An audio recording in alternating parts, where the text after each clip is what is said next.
Chapter 10: Creating the Body of a Speech. In a series of important and groundbreaking studies conducted during the 1950s and 1960s, researchers started investigating how a speech's organization was related to audience perceptions of those speeches. The first study, conducted by Raymond Smith in 1951, randomly organized the parts of a speech to see how audiences would react.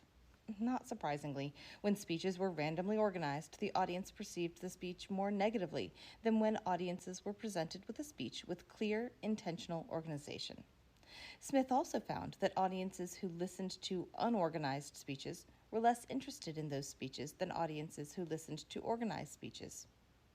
An experimental study of the effects of the speech organization upon attitudes of college students from speech monographs. Thompson furthered this investigation and found that unorganized speeches were also harder for audiences to recall after the speech. Basically, people remembered information from speeches that are clearly organized and forget information from speeches that are poorly organized. A third study by Baker found that when audiences were presented with a disorganized speaker, they were less likely to be persuaded and saw the disorganized speaker as lacking credibility. These three very important studies make the importance of organization very clear.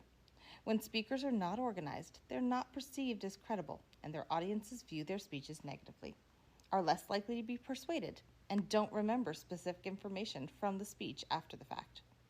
We start this chapter discussing these studies because we want you to understand the importance of speech organization on real audiences. If you are not organized, your speech will never have its intended effect. In this chapter, we're going to discuss the basics of organizing the body of your speech.